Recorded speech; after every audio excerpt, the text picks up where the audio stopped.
Hello, dear students. Welcome to our writing session today. It's about how to write a quest story. A quest story or an adventure story, it's a story that you can think about and experience that the character can pass and go through it in order to fulfill the target and solve a problem at the end. Now, in this PowerPoint presentation, you will go into different phases, like how to think about a story, what sort of characters you can search for and you can draw in your story. What about the elements of writing a quest story or adventure story? So here in the first slide, you are going to find the idea itself of a quest story, which is an adventure story. Now, the adventure story means that a character or group of characters can go through experience in order to solve a problem, like to save a kingdom, like to solve a puzzle at the end, and he will pass by a lot of problems and a lot of obstacles that will be answered and solved at the end. Now, the ending itself, it doesn't matter at all to be like a happy ending. I can find it as a happy or sad ending. But you can find a protagonist and antagonist. So, in order to remember with each other the difference between protagonist and antagonist, protagonist means the main hero and the antagonist is the evil character or the opponent. Now, first of all, you have to think of a story idea. What sort of story you are going to think about? And this question pop up in your mind a lot and a lot. So you have to think of a story idea. Okay. Now let's start with each other to have some ideas of the idea of a story and the plot that you are going to build it in your story. So, first of all, you have to be sure to have a thick plot, because the quest story is not only about the outward physical journey, but also involves the protagonist's inner struggles and often feeds into a much bigger picture, such as saving a kingdom. This was shown in an example that we discussed before concerning the man in the iron mask, when the musketeers or one of the musketeers, like D'Artagnan, he was really in a dilemma and he had an inner conflict when he was thinking of saving the kingdom and be loyal to the king, and at the same time to save his country, as he was also loyal to his people. So to rescue a leader, for example, solving a bigger puzzle, and so on. Point number 2, consider using flashbacks. This is one of the elements of writing a quest. Now, when you use the flashback, I mean that while you are writing the story and you find a character and he has another character, or he met in his journey another character, and you are going to find what sort of characters we can build in the story or in a quest story. So he can remember, for example, in his flashback, one of the wise saying words or piece of advice that was said by his dad or grandfather, or he remembered a sentence that was read before in a book that he read it when he was in his house or in his country. So using flashback is very important. And when you start to use it, it could be used like once, maximum twice, for example, as to show the different style of writing sentence structure and the style of writing in order to attract the reader's attraction or the reader's even eye while he is reading the story. Now, these are formed when you take out a few events from a sequence of events and place it somewhere else to create a flashback or to account for such time slips. So exactly as we said, you can write down the plot in chronological order, and the events of the story could be moved smoothly until you find one, for example, idea that came up into the mind of the hero, and at that time he used the flashback, using it in a form of direct speech, in a form of quotation, okay? And then you can complete in the story plot. Secondly, we have the characters. So the characters include solid, believable, and interesting at the same time. From the photo in front of you, you can even figure out that the main hero that we are speaking about is the one who is riding the horse, and he starts his journey.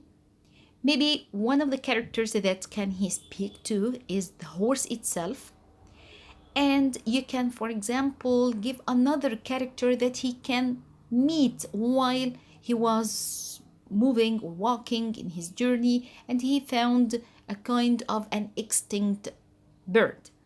So he can make a conversation with it, and at the same time it should be interesting. It should be believable. How can it be believable? By saying something, and then the bird can answer him or can give him a hint of solving his problem. Okay, so for example, carry a message, carry a letter. Okay, can, for example, also the horse feeling like a danger that comes clearer and closer to the character, as you know, from fire, as it is afraid of fire. So it can be in another believable way. Okay, so the characters must each have definite characteristics, such as being bold, mild, curious, misbehaved, confused, and so forth. It helps to create character sheets ahead of writing to help you to realize the whole of this person and to help imagine how he or she it would progress throughout the tale. So the main character, for example, it will get into different complex feelings, okay, as it has a lot of confusion.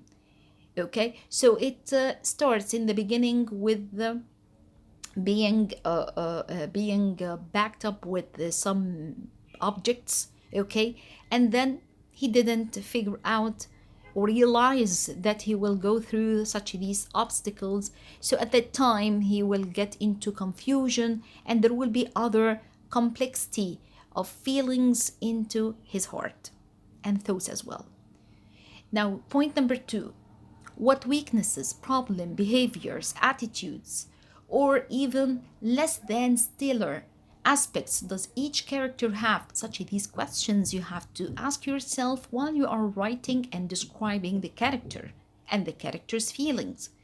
Choose things in need of resolving or that can be made much of even if unresolved. So you have to draw this while you are writing. Each character has its good points and bad points, has, for example, the strong moments and the weak moments, okay, and this will be clear from your description and from the feelings of the characters in the situation and in the problem itself.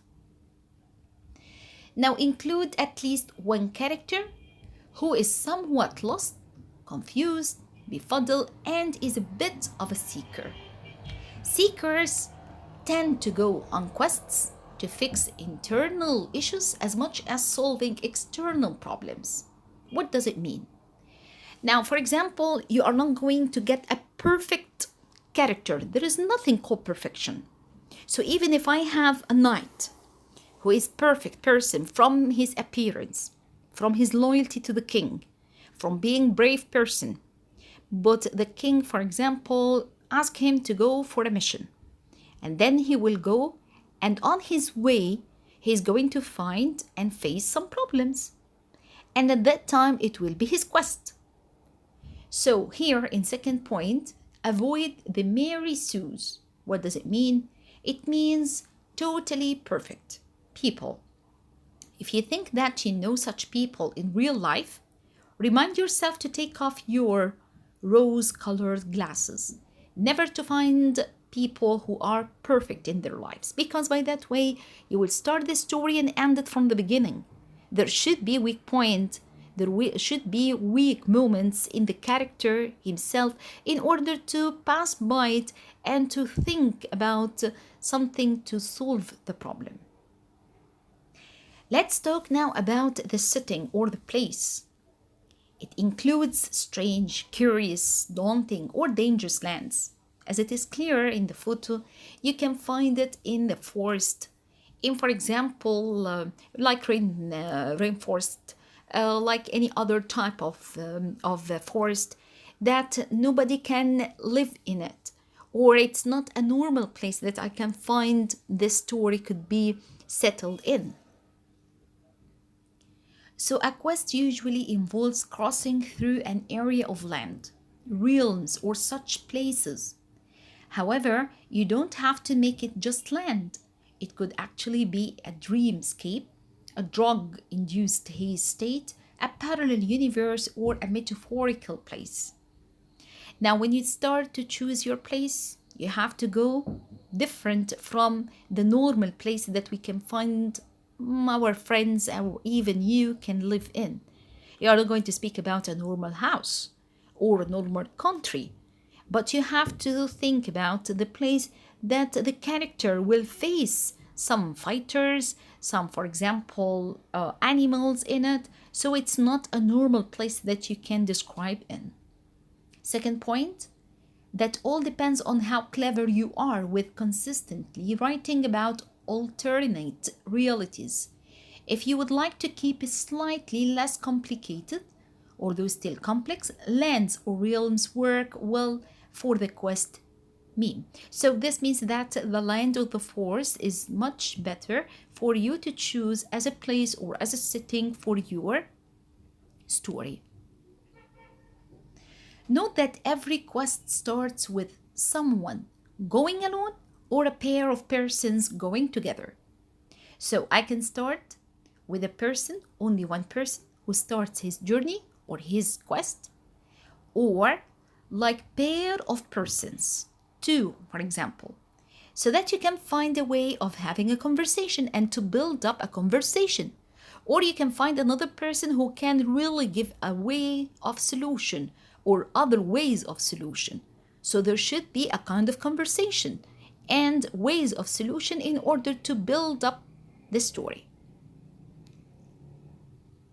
Along the way, the person or pair encounters various people and creatures who help and later join the character on the quest.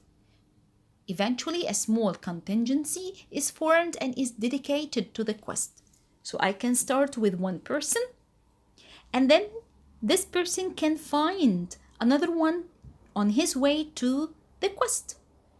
He can find another person, and this person could be a real human being, or even like the one that was shown in the photo before, could be like an animal or like a bird who can be a way of a solution. Second point, of course, each character comes with his, her, or its own reasons and baggage for being part of the quest, just to add to the tensions, the excitement and disappointments that form part of quest lore. Now, never ever to think of a character that has no role in the story.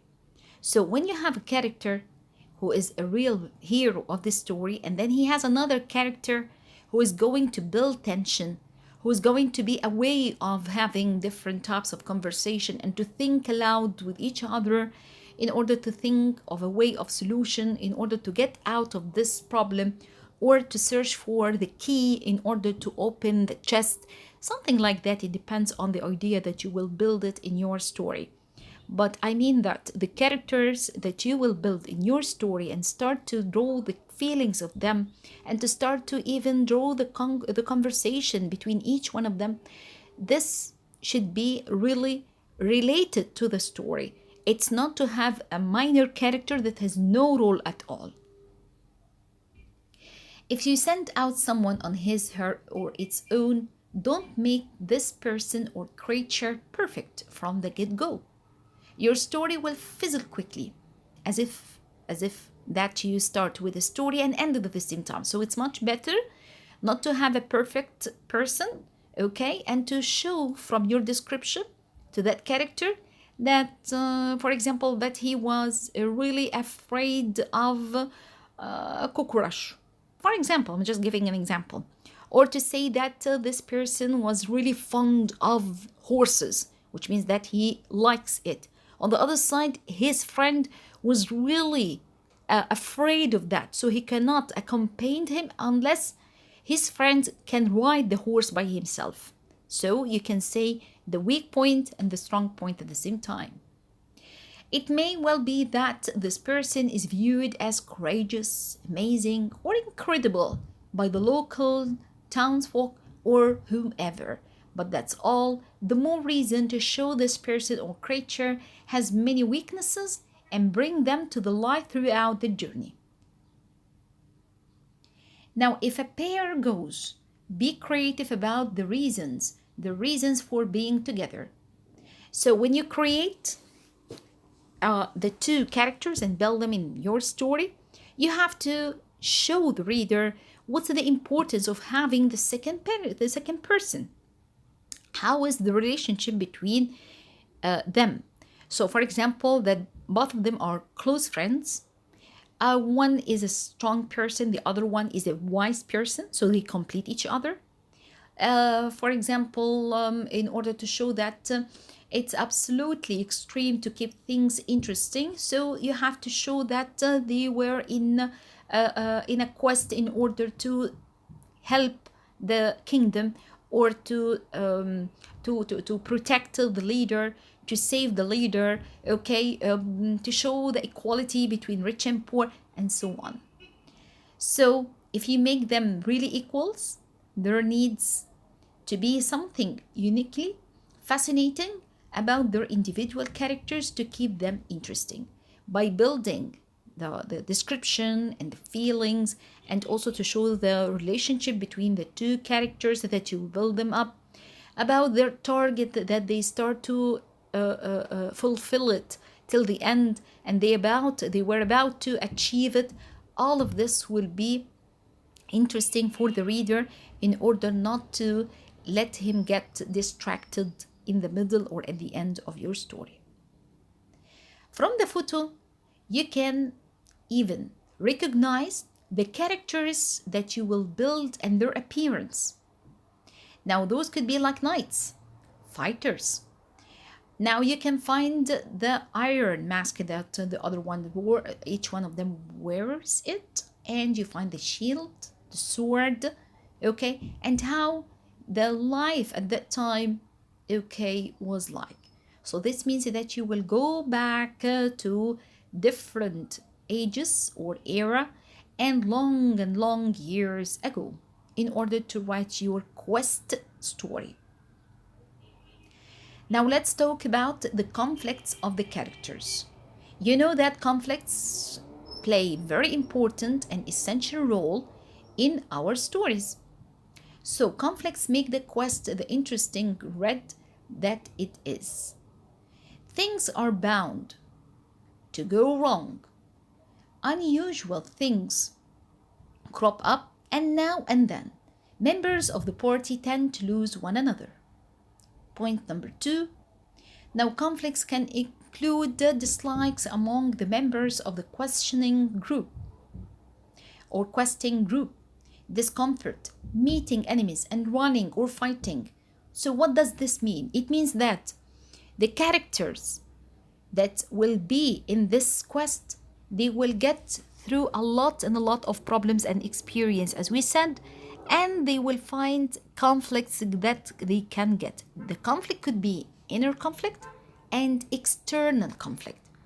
The inner conflict, it's clear when the character is torn between two feelings, and those two feelings or two thoughts are opposite to each other. Concerning the external conflict is something different. That they can find, for example, some fightings. They can find, for example, animal, beast attacks. So you can find dinosaur, dragons, okay? Such these creatures or such these types of enemies, those are called as external conflict. This will also create suspense, excitement, okay, in your story. Now, this is kind of regression, okay, so the characters start to regret, okay, you can add it in your story element or the story, for example, type of writing. Now, it's completely up to you whether you want the ending of the story to be happy ending or sad ending. It's not a must to have it as a happy end. Okay, that's certainly one way of writing it. However, shades of happiness are probably more realistic, such as perhaps finding the intended reason for the quest, only to realize that it hasn't resolved internal longings or needs, or that it's not quite what everyone expected it to be. Second point, remember that life goes on after a quest, and while wrapping it up neatly is enjoyable, some glimmer of the future eruptions can be a good way to see. Okay, now what does it mean? That's all.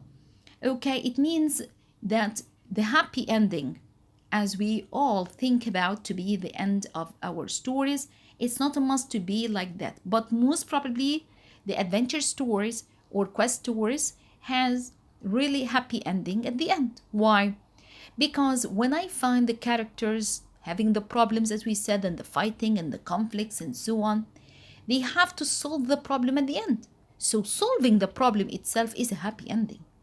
Okay, gaining something at the end that they started, one or two or three characters started from the beginning of the story, they fulfill it and they gain it at the end. This is happy ending. When the character passed by external conflicts and fighting and then get the survival by getting the key to open the chest, so this is a happy ending. So this means that I can find a happy ending at the end. And now this is the end of our slide and our PowerPoint presentation for writing a story or writing a quest. There is another one that you are going to find, and don't forget to find the attached file with writing also homework that will be found on the school website. Thank you for every one of you.